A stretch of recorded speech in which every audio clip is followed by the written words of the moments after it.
convidá-los a abrirem as suas 41. Nós vamos meditar sobre 3 dias da adolescência de Jesus. Já quero de antemão dizer que, de acordo com a narrativa, eu não posso afirmar que foram 3 dias, porque pode ser que a contagem tenha sido assim: um dia eles foram, passaram um dia procurando, depois retornaram no outro dia, daria então 3 dias. Mas pode ser também que eles tenham ido, gastado um dia a mais, retornado e passaram ainda mais 3 dias em Jerusalém, procurando pelo menino, pelo adolescente de 12 anos, o Senhor Jesus Cristo. Diz assim a palavra do Senhor, Lucas 2, a partir do verso de número 41. Ora, anualmente, Lucas 2, verso 41. Ora, anualmente iam seus pais a Jerusalém para a festa da Páscoa. Quando ele atingiu os 12 anos, subiram a Jerusalém segundo o costume da festa. Terminados os dias da festa, ao regressarem, permaneceu o menino Jesus em Jerusalém, sem que os seus pais o soubessem. Pensando, porém, estar ele entre os companheiros de viagem, foram caminho de um dia e então passaram a procurá-lo entre os parentes e conhecidos. E não tendo encontrado, voltaram a Jerusalém à sua procura. 3 dias depois, o acharam no templo, assentado no meio dos doutores, ouvindo-os e interrogando-os. Todos os que ouviram, muito se admiravam da sua inteligência e das suas respostas. Logo que seus pais o viram, ficaram maravilhados. E sua mãe lhe disse: Filho, por que fizeste assim conosco? Teu pai e eu, aflitos, estamos à tua procura. E ele lhes respondeu: Por que me procurareis? Não sabeis que me conviria estar na casa de meu pai? Não compreenderam, porém, as palavras que lhe disseram. E desceu com eles para Nazaré, e era-lhes submisso. Sua mãe, porém, guardava todas essas coisas no coração. E crescia Jesus em sabedoria, estatura e graça diante de Deus e dos homens. Que Deus abençoe, irmãos, a leitura desse texto em nossos corações. Pai amado, muito obrigado por tudo que já aconteceu até aqui. Muito obrigado pelos adolescentes, obrigado pela liderança, Senhor. Eu peço que o Senhor continue abençoando-os. Sabemos que eles passam por tentações, por provas, por lutas, mas que o Senhor os guarde e os firme em tua presença santa. Agradeço ao Senhor pelo trabalho que tem sido feito. Eles têm crescido na tua casa, os pais têm dado a assistência necessária, a igreja tem feito aquilo que também lhe é devido, desde o departamento infantil. E nós agradecemos ao Senhor por essas vidas e pedimos que eles deem testemunho, não apenas aqui, mas também nos seus locais de estudo, e no seio da família eles glorifiquem o teu nome santo. Agradeço ao Senhor pela porção lida da tua palavra, pelas pessoas que estão nos visitando nessa noite ou acompanhando de casa. Que o Senhor, na tua infinita graça, abençoe cada vida. Eu oro ao Senhor pedindo a iluminação do teu Santo Espírito, no nome de teu Filho Jesus Cristo. Amém. Os irmãos podem se sentar. Nós, irmãos, não temos o que seria chamada de uma biografia a respeito de todos os detalhes. A Bíblia não narra. Nós temos o relato feito de maneira mais direta por Lucas e por Mateus a respeito desse período de nascimento do Senhor Jesus Cristo até essa fase de adolescência. Esse é o único registro desse período de adolescência do Senhor Jesus Cristo. Por que nós não sabemos? Nós sabemos que Deus não quis revelar outros eventos no que diz respeito ao crescimento desse menino, a essa sua fase de adolescência e depois toda a sua fase de juventude. Nós vamos, na sequência dos textos, percebendo que aí já dá um salto já para o início do ministério do Senhor Jesus Cristo. De 12 anos, são 18 anos, até novamente voltar a falar a respeito dele, agora já na fase adulta. Muito bem. Mas quis o Senhor registrar esse texto e trazê-lo para nós. Então nós veremos as verdades que esse texto tem para nos apresentar E depois eu quero fazer algumas aplicações práticas também do texto para as nossas vidas, não é? Embora fale, nós vamos em algum momento talvez tocar aqui alguma coisa para os adolescentes, mas serve para todos nós, para as nossas vidas de forma em geral. Jesus cresceu como uma criança normal, ele é totalmente Deus, ele nunca deixou de ser Deus, e totalmente homem, como eu e como os irmãos, totalmente Deus e totalmente homem. Nós não conseguimos, irmãos, entender como isso funcionou ou funciona na totalidade, nenhum de nós, mas nós aceitamos biblicamente essa verdade. Como esse Deus todo-poderoso, que o universo não comporta, nasce como uma simples criança. Mas foi assim que Deus quis que acontecesse. E uma coisa que talvez, que de forma surpreendente nós pensemos, ou talvez tenhamos isso assim nas nossas mentes, que ele nasceu ali, não é? Em Belém, depois desenvolveu aquela criança, mas quando ele chega ali, atinge a idade, talvez 6 meses, 1 ano, é como se tivesse toda aquela informação já imediatamente dentro da mente, e como se fosse alguém que tivesse todo o conhecimento e plenamente soubesse de tudo. Mas não é essa a ideia que nós vamos tendo de acordo às Escrituras. Ele cresce como eu cresci, como você cresceu. Ele passa por cada uma dessas fases, aquela fase de estar pequenininho, de estar aprendendo a andar, aquela fase de começar a falar. E Jesus passa por todas essas fases de criança, e ele chega até esse período de adolescência. Aqui nesse período de adolescência nós vamos compreendendo que ele já tem uma visão plena de quem ele é e do que Deus tem para realizar na vida dele. Nesse texto que nós lemos, irmãos, nós percebemos a grande respeito que ele tem para os pais aqui da terra e o grande respeito que ele tem para com o Pai Celestial. O texto diz que ele era submisso aos pais aqui da terra, mesmo sabendo que ele é o Filho único do Deus Todo-Poderoso. Mas ele é obediente. O que isso significa? O que a gente pode aprender com isso? Podemos aprender que em cada fase, quer seja criança, quer seja adolescente, tudo que vocês passam, Jesus passou. E isso traz grande conforto para as nossas vidas. Nós, no meu caso, chego à fase adulta, e cada irmão aí na sua faixa etária, sua faixa de idade, aí eu e vocês sabemos que tudo que acontece conosco, o Filho de Deus, ele passou, ele aprendeu todos esses detalhes. O escritor de Hebreus diz então que nós temos um Salvador que pode perfeitamente se compadecer das nossas necessidades, porque tudo que nós passamos, ele perfeitamente passou. Todas as fases pelas quais nós passamos, quis Deus que o Filho dele passasse e aprendesse tudo isso, todos esses detalhes. A Bíblia diz que anualmente iam seus pais a Jerusalém.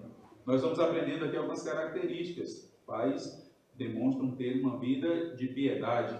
Eram 3 as festas principais que os judeus celebravam. Eram mais festas, mas especificamente 3 delas, Tabernáculo, Pentecostes e a Páscoa. Especificamente, a festa que tinha mais movimentação era, consequentemente, a festa da Páscoa. E o texto diz que era uma dessas festas, uma festa da Páscoa.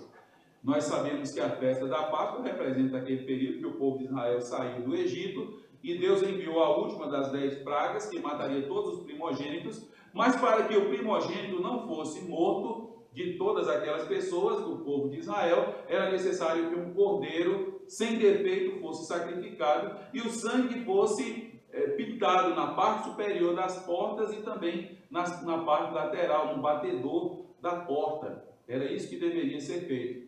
E o anjo que vinha para tirar a vida dos primogênitos passava por sobre aquelas casas que estavam marcadas pelo sangue do cordeiro. Nós sabemos perfeitamente que Jesus é o Cordeiro de Deus, que tira o pecado do mundo, pois também Cristo, nosso Cordeiro Pascal, foi imolado. Cristo é o nosso Cordeiro Pascal. Essa é a primeira vez, nós acreditamos assim, o texto não deixa tão claro. Quando ele atingiu 12 anos, subiram a Jerusalém. Então não sabemos se ele tinha subido algumas vezes antes, mas aparentemente foi a primeira vez que os pais o levaram a Jerusalém para participar da festa, a festa da Páscoa. Ela realizada uma vez ao ano, eles subiam, era o costume dos judeus, todo o homem, era obrigatório que todo homem fosse.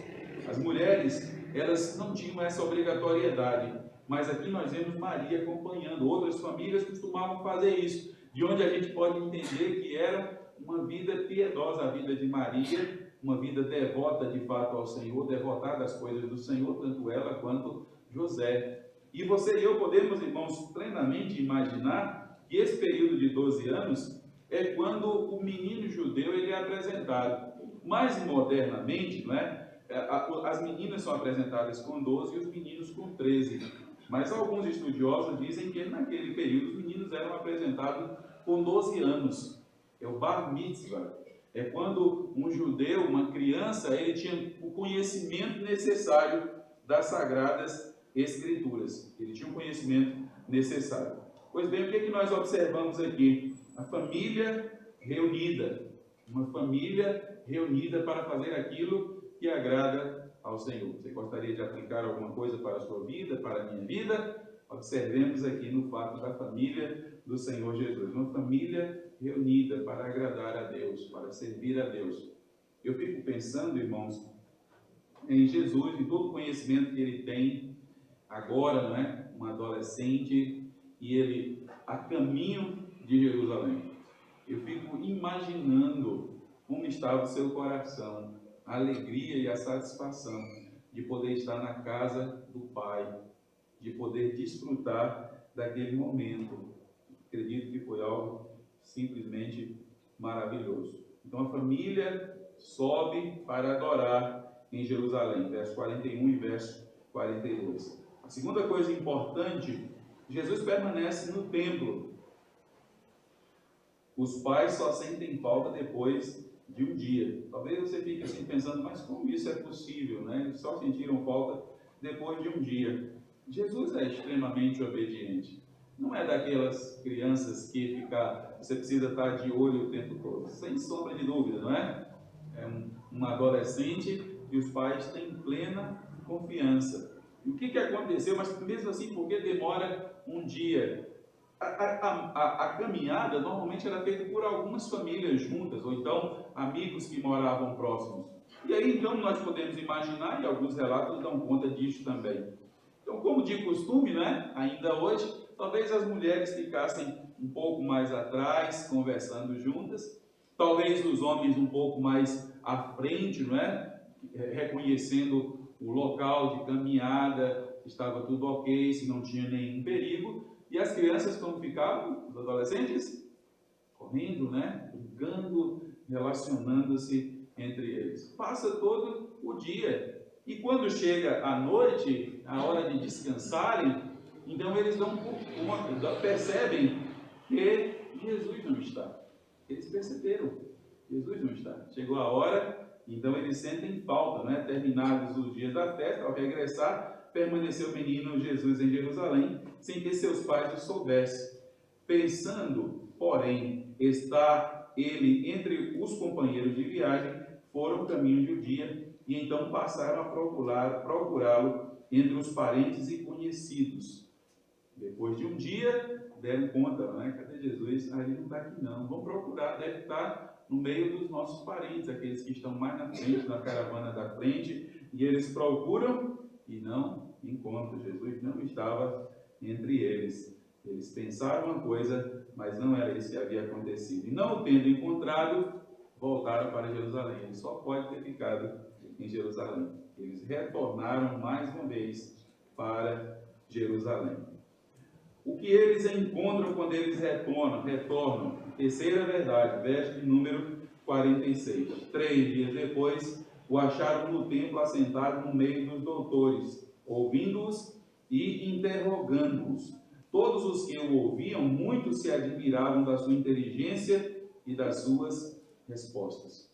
Como eu disse para os irmãos, um pai judeu, uma mãe judia, ela tinha como dever, de acordo com o que está em Deuteronômio no capítulo 6, ensinar de dia e de noite as verdades de Deus para as crianças. Você quer ter um filho obediente, ensine as verdades de Deus. Maior responsabilidade que uma mãe tem, que um pai tem, é com a educação do filho. A mãe tem grande responsabilidade, inclusive, com isso. Esse detalhe, a mãe que às vezes passa um pouco mais de tempo, não todas, né? Mas a mãe, ela tem esse dever de forma mais direta com a educação. E quando atingir a idade de 12 anos, tanto o menino quanto a menina, eles precisavam conhecer das verdades. Permita-me perguntar aqui para nós, né? Ou para aqueles que têm filhos, crianças na fase de adolescência, você tem acompanhado o seu filho? Você tem ensinado as verdades? Ou talvez você tenha dito assim, não, meu filho cresceu na igreja, está crescendo na igreja. As verdades que mais ficam gravadas em nosso coração, irmão, são essas que nós vamos aprender dentro de casa, com os nossos pais. Esses ensinos, eles ficam registrados na mente das crianças. E com o testemunho, porque um pai que diz assim, meu filho vai para a igreja, mas ele não tem compromisso. Meu filho aprende a contribuir, mas ele não tem compromisso. Como a criança vai servir corretamente? Então é de dentro de casa. A igreja tem grande responsabilidade e não pode vacilar nem um só instante, tem. Mas o filho, a criança, o adolescente, ele precisa ser orientado dentro de casa. Ele precisa ser instruído nas verdades do Senhor. Lembra que eu disse, irmãos? Às vezes a gente tem a ideia de que Jesus é como se fosse aquela criança superdotada e que de repente ele sabia de tudo, mas é alguém que vai crescendo, vivenciando e aprendendo. Ele tinha que aprender, além das escrituras, ele tinha que aprender também uma profissão. E ele aprende a profissão, sem dúvida, né? Aprende a profissão que José tinha, que era carpinteiro, fabricava móveis. Então Jesus, sem dúvida, aprende a profissão de seu pai. 3 dias depois, eles acham o menino no templo, sentado no meio dos doutores, ouvindo-os e interrogando. A forma de educação naqueles dias era essa. Se fazia perguntas, aguardava a resposta daquela pessoa que estava sentada, e aquela pessoa que estava sentada também fazia perguntas. Nós não temos no texto, irmãos, quais perguntas foram feitas por Jesus e quais perguntas Jesus respondeu. Interessante, Lucas registra que era o ensino normal daqueles dias, que normalmente era feito talvez para alguém de mais idade. Os doutores da lei, os escribas, eles faziam perguntas e a pessoa respondia, e aquela pessoa fazia perguntas e então os doutores da lei respondiam. No decorrer das escrituras nós vamos ver que Jesus faz algumas perguntas: quem é o meu próximo? Jesus faz perguntas do tipo, nós não sabemos se foram essas perguntas, porque não foram registradas. Mas sabe o que nós vamos percebendo aqui? É que eles estão admirados com a pessoa do Senhor Jesus. Eles estão percebendo que há algo maior na vida daquela criança. Eles estão admirados. Talvez a admiração que alguém sinta ou entenda com relação à pessoa do Senhor Jesus seja uma admiração boa, mas não a admiração que fez com que alguém se aproxime para a salvação. Sabe quem Jesus é como muitos judeus têm, ou como as pessoas, de forma geral, porque não se nega a pessoa de Jesus. Ele veio. Então entende o Jesus histórico que veio. Dizem assim, é um homem bom, que fez grandes feitos. Eu não entro no mérito de se ele era Deus ou se não era Deus, mas que de fato ele veio. Então tem uma compreensão, como se fosse alguém superdotado, mas Jesus é mais do que isso. Jesus é Deus, Jesus salva, Jesus liberta, Jesus transforma. E aquelas pessoas, aqueles homens ali, eles estavam admirados. Todos que o ouviram, muitos se admiravam da sua inteligência e das suas respostas. Para os nossos adolescentes e para nós todos, não é importante também nós conhecermos a palavra de Deus. Nenhum de nós nunca vai conhecer toda a Escritura, mas nós devemos conhecer, de tal forma que os professores vejam, não é? Percebam, os meninos são diferentes, a família perceba, tem algo diferente aqui, o jeito deles, o conhecimento deles é diferente. É um grande desafio, mas é um grande privilégio também, dado por Deus para cada um de vocês e para nós todos, né? Para cada um de vocês e para nós todos. O reencontro, a 4ª etapa, verso 48, 49 até o verso de número 52. Observe o que vai acontecer. Verso 48 diz assim: Logo que os pais o viram, ficaram maravilhados. E sua mãe lhe disse: Filho, por que fizeste assim conosco? Teu pai e eu aflitos estávamos à tua procura. Ele lhes respondeu: Por que me procuráveis? Não sabeis que me cumpria estar na casa de meu pai? Não sabeis que me cumpria estar na casa de meu pai? Vamos por etapa. A primeira coisa, eles ficaram maravilhados. Eles ficaram, logo que ouviram, os pais ficaram maravilhados. Você e eu poderíamos nos perguntar por que eles ficaram maravilhados. Percebe? Jesus é uma criança normal aos olhos dos pais. É uma criança normal, mas agora ele os vê, os pais, José e Maria, os vê conversando com aqueles homens num grau, num nível, que eles ficam admirados. Dá para perceber que eles tinham se esquecido de todos os eventos sobrenaturais que aconteceram há 12 anos passados. Haviam esquecido, de certa forma, o que o anjo havia dito, ou talvez que não tivessem se esquecido, mas ainda não haviam compreendido plenamente o significado da vida daquela criança. Não haviam entendido aquilo que Simeão, lembra que nós falamos sobre Simeão, o encontro de Jesus com Simeão? Eles não haviam compreendido o significado da vida, Simeão já havia dito. Talvez, irmãos, há pessoas que também sejam assim, apesar de estarem bem próximas da pessoa do Senhor Jesus, nem sempre compreendem na totalidade, se admiram, mas não compreendem nem sempre a totalidade do que é a pessoa do Senhor Jesus. José e Maria, eles ficam maravilhados. Eles entendem como uma criança que está desenvolvendo, mas aquela criança, criada ali dentro de casa, aquele agora adolescente, ele é muito mais do que uma criança. Olha o que o texto prossegue aí dizendo para nós. Ele lhes respondeu: Por que me procurais? Por que vocês estão me procurando? Os pais estão aflitos. Maria está correta, não é? Maria foi correta em dizer assim: olha, nós estamos preocupados com vocês. Porque o normal era que imaginar que ele deveria acompanhar. Agora, aqui nós entendemos, irmãos, a compreensão que Jesus tem do ministério dele, com 12 anos de idade. Ele diz assim: por que vocês me procuravam? O que Jesus está dizendo é algo mais ou menos assim: era só vocês terem vindo na casa de meu pai. Eu estava na casa de meu pai. Vocês me procuraram em outros lugares. Era para vocês terem me procurado na casa de meu pai. Porque a mim me compete fazer o serviço de meu pai. Aqui, mais uma vez, nós percebemos que José e Maria não tinham compreendido a exatidão do significado da vida de Jesus. E não tinham mesmo, irmãos, porque Marcos vai registrar para nós que a família, os demais irmãos de Jesus, Maria, eles vão procurar Jesus e acham que ele está meio fora de si quando ele está anunciando e pregando e ele não volta para se alimentar. E eles não compreendem. Chega ao ponto que quando eles chegam na porta da casa, as pessoas dizem: olha, tua mãe e teus irmãos estão aí te esperando. Ele diz: quem são minha mãe e meus irmãos? São aqueles que fazem a vontade de Deus. Eles ainda não haviam compreendido plenamente. Permita-me dizer que pode ser que alguém vai crescendo e vai assistindo e vai participando dos cultos, mas talvez ainda não compreendeu plenamente o significado da pessoa de Cristo. Ele ainda não compreendeu essas verdades. Vocês estão me procurando? Eu estou na casa do meu pai. Basta me procurar de maneira simples. Jesus não está sendo, irmão. Jesus não errou. Jesus não pecou absolutamente. Ele demonstra grande respeito por José e por Maria. Ele demonstra grande submissão por José e por Maria. Mas ele demonstra também maior submissão pelo pai. É como se ele estivesse dizendo assim para José e Maria: vocês não conseguiram entender que eu estou na casa do pai e que a mim me cumpre fazer a vontade do pai. Eu devo fazer a vontade do pai. Era só vocês terem me procurado na casa do pai. É isso que o texto está dizendo.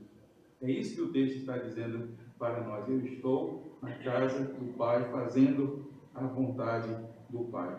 Eu vou fazer algumas aplicações. No decorrer da meditação eu já fui apresentando-as, mas vou repetir. Jesus cresce de forma normal, como qualquer criança.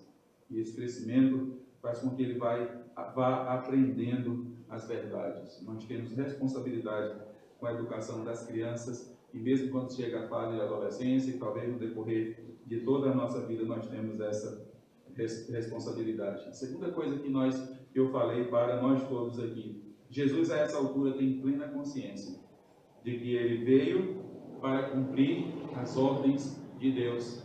Ele veio, e ele sabe por que ele veio, para morrer pelos nossos pecados. 12 anos, Jesus sabe de tudo isso. A terceira coisa, Jesus é um profundo conhecedor da palavra. Ele provavelmente foi aprendendo no contato. Ele é um conhecedor num nível tão elevado que ele, com 12 anos, conversa com os doutores da lei, os grandes conhecedores da lei. Ele é o conhecedor da palavra. Você quer ver uma coisa extraordinária? Ele é a própria palavra, mas ele conhece a palavra.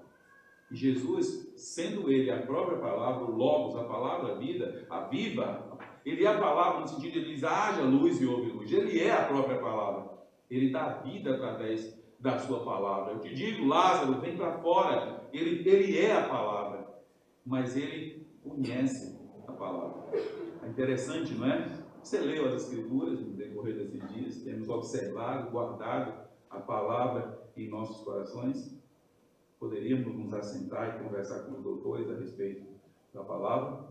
A quarta coisa, ele tinha conhecimento da sua missão, mais uma vez, da obra que ele tinha por realizar. A quinta coisa, a sua lealdade ao Pai Celestial é maior que aos pais terrenos, e cumpre fazer a vontade de Deus. Jesus, sendo Deus, ele traz aqui um ensino maravilhoso para nós. O texto diz assim, irmãos, desceu eles para Nazaré e era-lhes submisso. Ele era submisso. Ele, sendo Deus, ele não se orgulha de quem ele é, não se ensoberbece por quem ele é. Ele não dá nenhuma palavra de autoridade para os pais, ele obedece. Ele obedece. Viu, adolescentes? Obedeçam os pais de vocês, façam a diferença, sigam o exemplo de Jesus Cristo. Ele é submisso, ele tem grande submissão ao Pai Celestial, mas é submisso aos pais ali, a Maria e a José. A Maria e a José. Agora eu vou passar para as aplicações práticas. Nós observamos o texto, né, tal como ele foi escrito, a partir da perspectiva do Senhor Jesus Cristo. As aplicações, irmãos, eu vou fazer a partir da perspectiva de José e de Maria. As aplicações práticas do texto, a partir da perspectiva de José e de Maria. Por que às vezes se perde Jesus de vista? É claro, você entende, né? No caso de José e Maria, eles confiavam na pessoa do Senhor Jesus. Mas agora aplique isso à verdade da sua vida. Olha, eu andava, eu fazia, eu assistia, eu acompanhava, eu já até cantei, mas você perdeu Jesus de vista. O que aconteceu para que isso pudesse acontecer? E isso aconteceu, né? Houve um distanciamento de Jesus.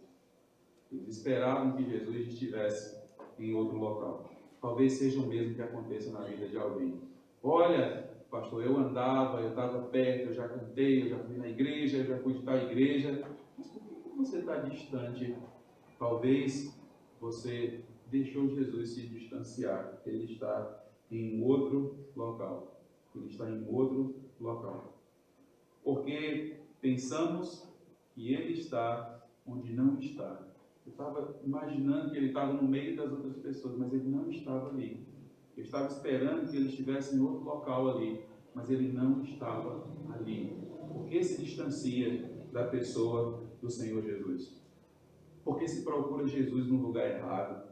Lembra que eles passam a procurar no meio dos amigos? Jesus não está lá. Onde Jesus estava? Na casa do Pai, na casa de Deus.